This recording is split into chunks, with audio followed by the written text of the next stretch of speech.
Ассалаумағалейкум, қалдарыңыз қалай? Так, осы аптаны қорытындылайық. Мынау демо-счет $5000 ашылған. Осы аптада қазір 5046 болып тұр. Кеше 70 болған. Бүгінгі 3 сделка. Міне екеуі отложено ордер тұр. Бұл австралиец канадец. Канадский доллар бізде осы деңгейден төмен қарай деп позиция ашық тұр. Бірақ орындалған жоқ әлі.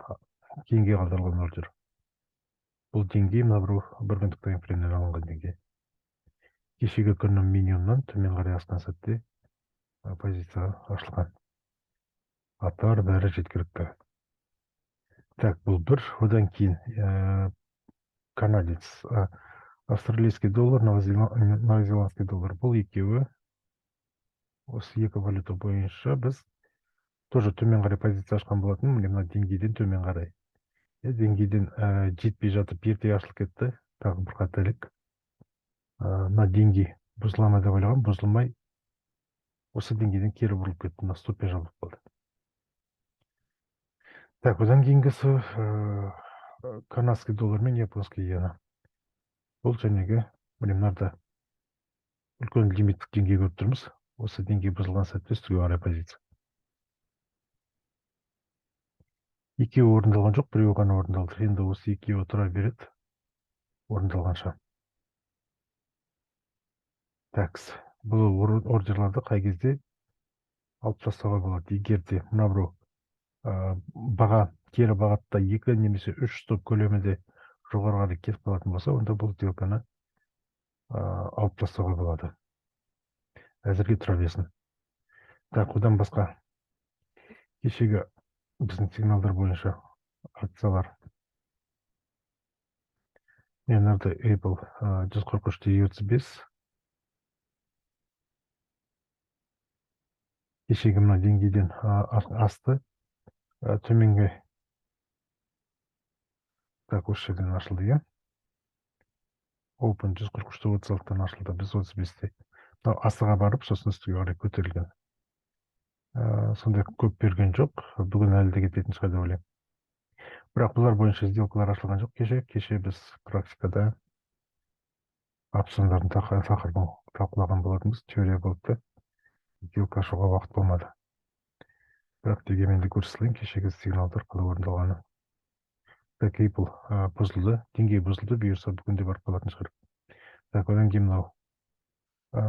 Бұл бізде 22-де 75 деген бағадан жоғарыға, иә. Бұл мына бірден алынған деңгей.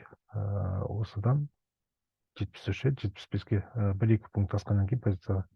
Кешегі күні төмен жақта геппен ашылды, мына деңгейден асты, бүгін әлі де баратын потенциал бар. Так, Тесланы біз мынадан жоғары дегенбіз, бірақ жоғары бару барды, бұл геппен ашылып кетті. Бұл жерде любом случае жәнегі позиция ашып, енді бізге керек бағадан ашылмас едік. Но дегенмен де ол жоғары барды. Кеше көрсеткен екі деңгейі, мына жерде остановка болады дедік, сосын мына жерде остановка болады дедік. Бұл геппен осы 160. Так, 145, 160, $15. Үлкен геппен ашылған екен. Так, мына біреу. Мынау әдемі кетті. Мына жерден алынған деңгей, осы деңгейден жоғары қарай. Оның бәрі бар мынарда. Tesla SBUX. Так, 106-да 90, одан кейін рейс 245-те 20 деді. Мынау жақсы кетті. Так, рейс міне тоже бұл да геппен ашылды, бірақ әдемі кетіп береді. Мынау деңгейден асып бар жатыр, накоплениядан.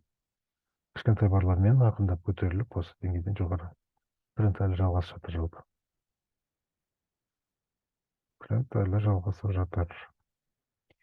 Так, одан кейін мына біреу. Деңгейден кеше жоғары ашылды, бірақ екі жаққа да барып келді, үстіге де астыға да, әзірге сол деңгейдің жанындаdır.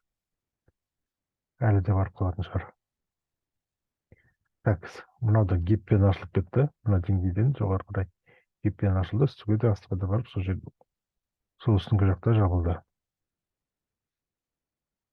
Так, ол бізде NVIDIA мына біреу 192-де 50, одан кейін IBM 140-да 20 деген болатынбыз. IBM мына осы деңгейден 140-та 23-ге осыдан 3 пункт төмен алдым. 20-дан төмен қарай деп, бірақ бұл гиппен ашылды. Так, бұның ашылуы 138-ден ашылған екен. 138-ден ашылып кетті. Маған бізге керек болған баға 140. $2 төмен гиппен ашылды, сосын асқарды кетті. Оның алдыңғы күні 25 күні қойдым. Осы жерде төмен қарай осы деңгей бұзылады деп сделка ашқан болатын. Ол күні бұзылған жоқ. Енді ол күні бұзылды, бірақ кері қайтып стоппен жауып тастаған. Ол кеше кетіпті астына қарай. Жалпы негізі берілген сигналдар бәрі орындалды. Енді араларында гиппен ашылғандар бар. Дегенмен де барды. Так, жақсы.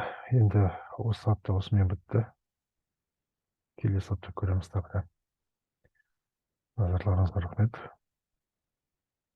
Қош сау болыңыздар.